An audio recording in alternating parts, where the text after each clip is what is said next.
Welcome back. I am Pemberton, and this is part 4 to 5 of Herodotus' Histories. The Greek fleet lies at Salamis, and it is coming apart. The Peloponnesians want to fall back to the isthmus and fight for their own homes. Themistocles argues, desperately, that only the narrow strait of Salamis can save them, where the enemy's numbers will count for nothing. When argument fails, he resorts to cunning. He sends a secret messenger to Xerxes, pretending to betray the Greeks, urging him to block both ends of the strait at once so that, by morning, the Greeks cannot run even if they want to. The trap closes on his own side to make them fight. Let us go on. Meanwhile, the Hellenes at Salamis were told what had happened on the Acropolis of the Athenians. They were so disturbed that some of the commanders did not even wait for the question before them to be decided, but hurried off to their ships and began raising their sails, intending to escape as quickly as possible. Those who remained behind finally decided to fight a sea battle in defense of the isthmus. Night came on, and after they were dismissed from the council, they went back to their ships. When Themistocles came to his ship, Mnesophilos, an Athenian, asked him what they had resolved. Themistocles told him that it had been decided to take the ships out to the isthmus and fight a sea battle in defense of the Peloponnese. Then, if they sail away with the ships from Salamis, you will no longer fight any sea battles at all for the fatherland. They will all go off to their separate cities, and neither Eurybates nor any other man will be able to hold them back or prevent the fleet from being scattered. Hellas will perish because of bad counsel. If there is any possible way, go and try to unsettle what has been decided. Perhaps you may persuade Eurybates to change his plans, so that he stays here. This advice strongly commended itself to Themistocles. Without making any answer, he went to the ship of Eurybates. When he arrived, he said that he wished to communicate a matter concerning the common good. Eurybates told him to come into his ship and speak, if he had anything to say. Then Themistocles sat down beside him and repeated everything he had heard Mnesophilos say, presenting it as his own thought and adding many other arguments. At last, by urgent pleading, he persuaded Eurybates to come out of his ship and gather the commanders to council. When they had assembled, before Eurybates proposed the discussion of the matters for which he had called the commanders together, Themistocles spoke with great vehemence, because he was very eager to gain his end. As he was speaking, the Corinthian commander, Adamantos son of Okitos, interrupted him. Themistocles, at the games those who stand forward for the contest before the proper time are beaten with rods. Yes, but those who are left behind are not crowned. At that time he answered the Corinthian mildly. Then he spoke to Eurybates, but he did not now repeat what he had said before, that if they sailed away from Salamis they would scatter in different directions. It was not proper for him to make accusations against the allies in their presence. Instead he used another line of reasoning. Now it is in your power to save Hellas, if you will follow my advice. Stay here and fight the sea battle here, and do not follow the advice of those among these men who tell you to move the ships to the isthmus. Hear both courses, and then compare them. If you engage battle at the isthmus, you will fight in open sea, and it is by no means useful for us to go into such water, since our ships are heavier and fewer than the enemy's. Secondly, you will give up Salamis, Megara, and Aegina to destruction, even if we succeed in everything else, for the land army will come together with their fleet. In this way you yourself will lead them to the Peloponnese and risk the safety of all Hellas. But if you do as I say, you will find in it all the advantages I shall tell you. First, if we engage with few ships against many in a narrow place, and if the battle has the result that reason leads us to expect, we shall have far the better of it. Fighting a sea battle in a narrow space is to our advantage, fighting in a broad open space is to theirs. Then Salamis will be preserved, the place to which our children and wives have been removed for safety. And moreover, this also will be secured, the thing to which you are most attached. By remaining here, you will fight in defense of the Peloponnese just as much as if the fight were at the isthmus, and if you are wise you will not lead the enemy to the Peloponnese. Then, if what I expect happens, and we win with our ships, the barbarians will not come to you at the isthmus, nor will they advance farther than Attica, but will retreat in disorder. We shall gain the preservation of Megara, Aegina, and Salamis, where an oracle also tells us that we shall gain victory over our enemies. When men take reasonable counsel for themselves, reasonable outcomes generally follow. But if they do not take reasonable counsel, then God is not usually inclined to attach himself to the judgment of men. When Themistocles spoke in this way, the Corinthian Adamantos attacked him a second time, telling him to be silent because he had no native land. He urged Eurybates not to put to the vote a proposal made by a man who was a citizen of no city, saying that Themistocles might bring opinions before the council only if he could show that a city belonged to him, and otherwise not. He made this objection because Athens had been taken and was held by the enemy. Then Themistocles said many harsh things about him and about the Corinthians, and declared that he and his countrymen did in fact have a city and a land larger than that of the Corinthians, so long as they had 200 ships fully manned, for none of the Hellenes would be able to repel the Athenians if they came to fight against them. Having made this point, he turned to Eurybates and spoke even more urgently. If you remain here, and by remaining here show yourself a good man, all will be well. But if not, you will bring about the overthrow of Hellas, for all our power in the war depends upon the ships.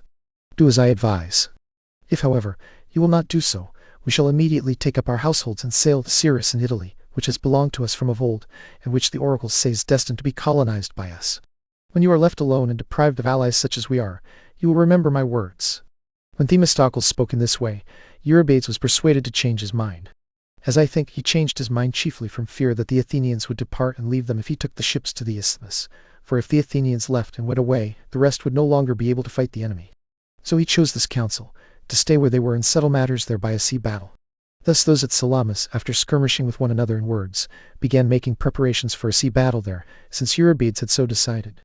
As day was coming on, at the same time as the sun rose, an earthquake was felt both on land and on sea. They resolved to pray to the gods, and to call upon the sons of Iolcos to be their helpers. As they had resolved, so they did. After praying to all the gods, they called Ajax and Telamon to their aid from Salamis, where the fleet was, and sent a ship to Aegina to bring Iolcos himself and the rest of the sons of Iolcos. Moreover, Dicaios, son of Theochides, an Athenian who was in exile and had by this time become a man of great reputation among the Medes, declared the following. When the Attic land was being ravaged by the land army of Xerxes, and had been deserted by the Athenians, he happened to be in the Thriasian plain with Demaratos the Lacedaemonian. He saw a cloud of dust rising from Eleusis, as if made by a company of about 30,000 men. They wondered what men had caused the cloud of dust. Then at once they heard a sound of voices, and Dicaios recognized the sound as the mystic cry Iacchos.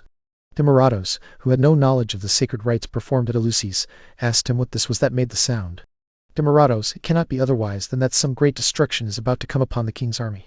Since Attica is deserted, it is very clear that this sound comes from the gods, and that it is going from Eleusis to help the Athenians and their allies. If it comes down into the Peloponnese, there will be danger for the king himself and for the army on the mainland.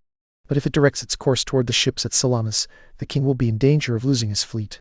The Athenians celebrate this feast every year for the mother and the daughter, and whoever wishes, whether Athenian or another Hellene, is initiated in the mysteries. The sound of voices you hear is the cry Iacchos that they utter at this feast. Keep silence, and do not tell this story to any other man. If these words of yours are reported to the king, you will surely lose your head, and neither I nor any other man on earth will be able to save you. Keep quiet, and the gods will provide for this expedition." Demaratos gave him this advice. After the cloud of dust and the sound of voices came a mist, which was lifted up and carried towards Salamis, to the camp of the Hellenes. In this way, Dicaios said, they learned that the fleet of Xerxes was destined to be destroyed.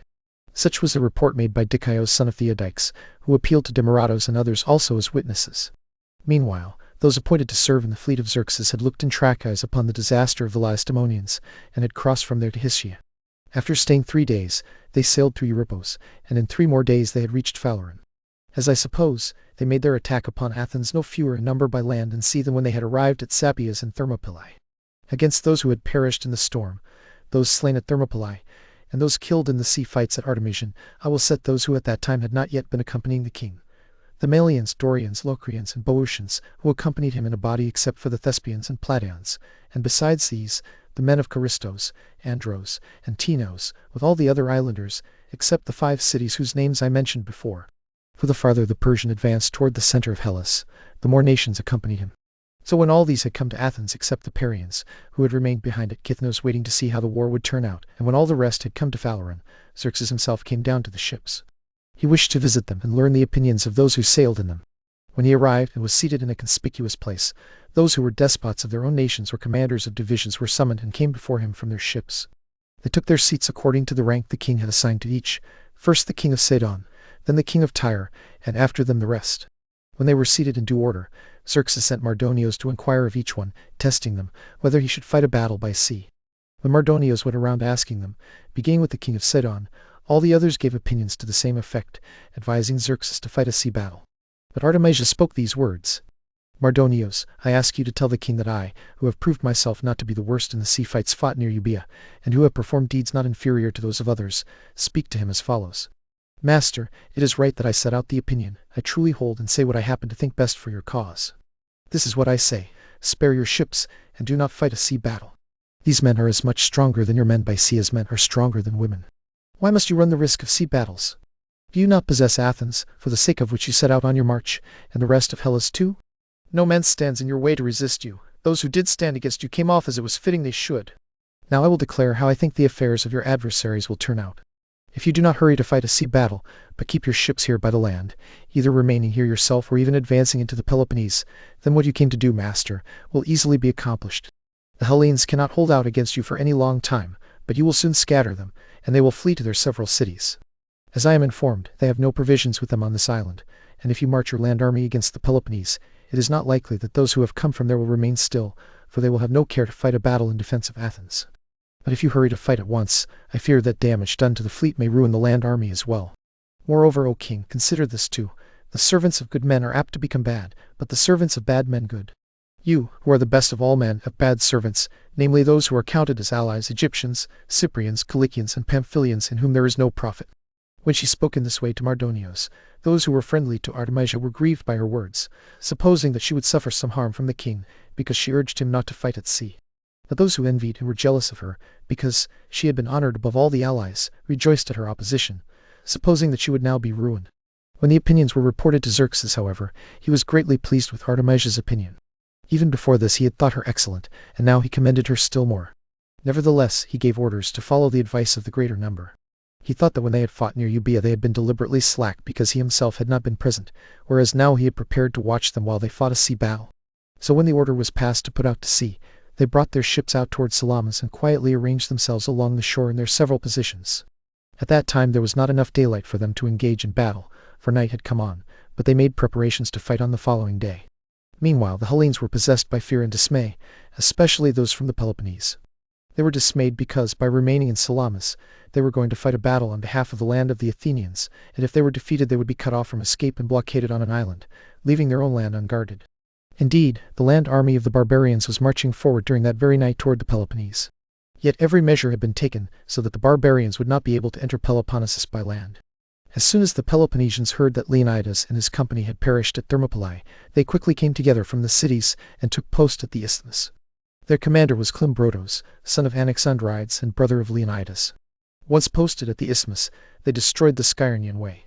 After this, having agreed together in council, they began to build a wall across the isthmus. Since they were many myriads and every man joined in the work, it went quickly. Stones, bricks, pieces of timber, and baskets full of sand were carried to it continually, and those who had come to help did not pause in their work either by night or by day. Those Hellenes who came in full force to the isthmus to help their country were the Lacedaemonians, the Arcadians of every division, the Eleans, Corinthians, Sicyonians, Epidaurians, Phliasians, Troezenians, and Hermionians. These were the men who came to help Hellas in her danger, and who felt fear for her, while the rest of the Peloponnesians showed no concern. By this time the Olympic and Carnian festivals had passed. Peloponnesus is inhabited by 7 races.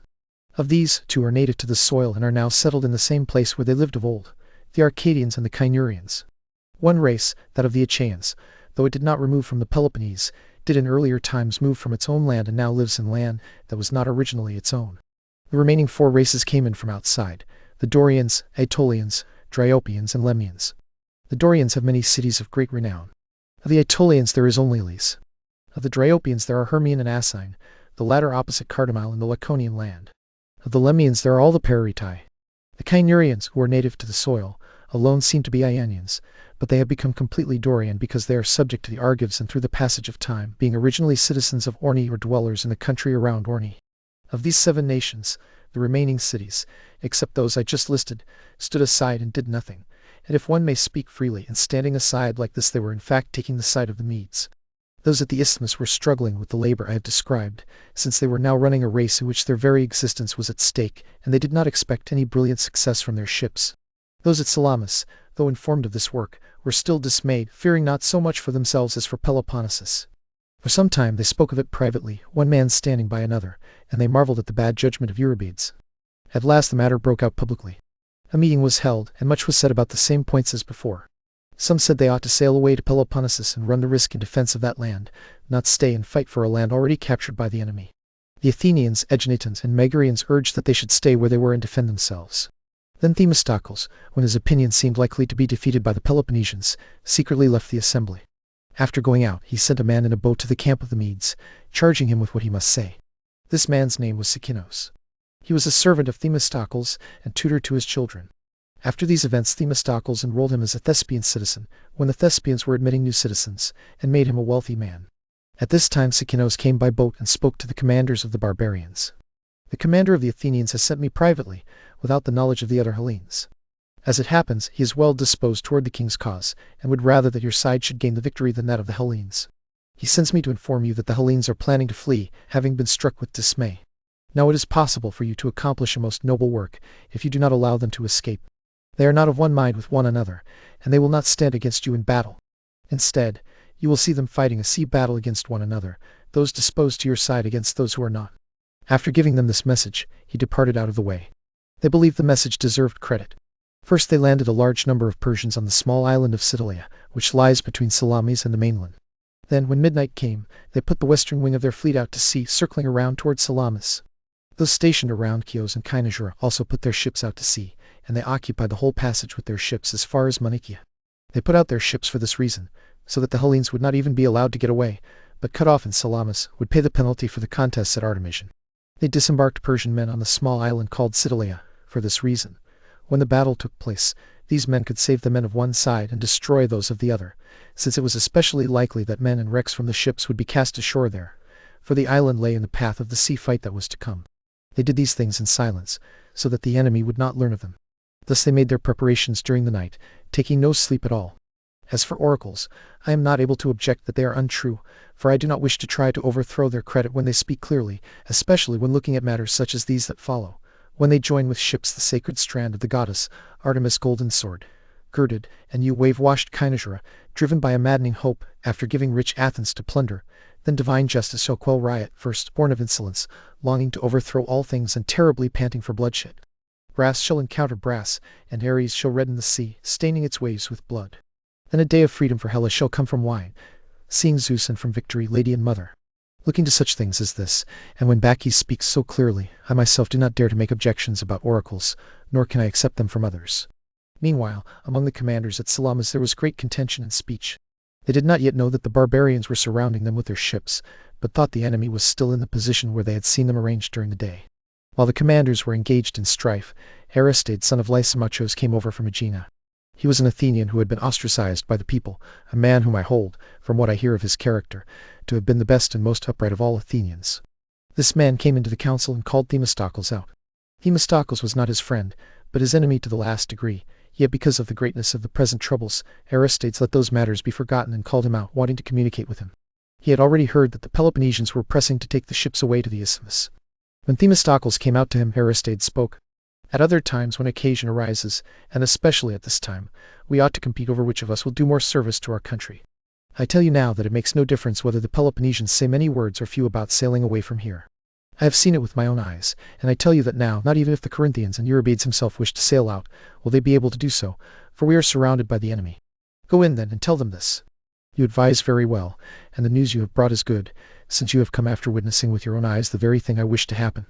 Know that what is being done by the Medes comes from my suggestion. Since the Hellenes would not come to battle willingly, it was necessary to bring them over to our side against their will. But since you have come bearing good news, report it to them yourself. If I say these things, I shall be thought to be speaking something I have invented myself, and I shall not persuade them. They will think the barbarians are not doing this. You yourself come forward and speak, and declare to them how things stand. When you have declared this, if they are persuaded, that will be best. But if they do not believe it, it will be the same for us, since they will no longer be able to flee if, as you say, we are surrounded on every side. Aristides accordingly came forward and told them this. He said that he had come from Aegina, and that he had escaped with difficulty without being noticed by those who were blockading them, for the whole encampment of the Hellenes was surrounded by the ships of Xerxes. He advised them to get ready to defend themselves. After he had spoken in this way, he withdrew.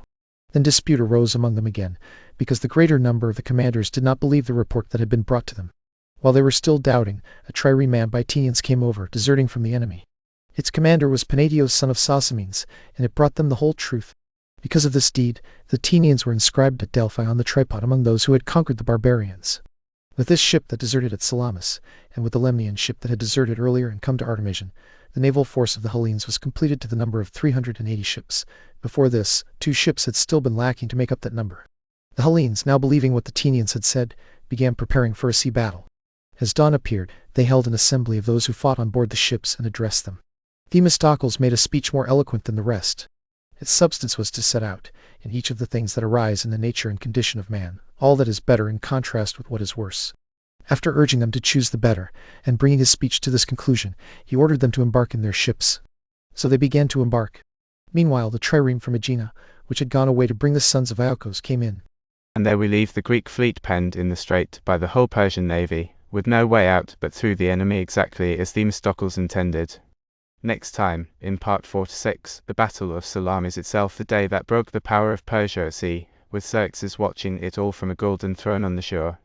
Mind the footnotes, and beware the folly.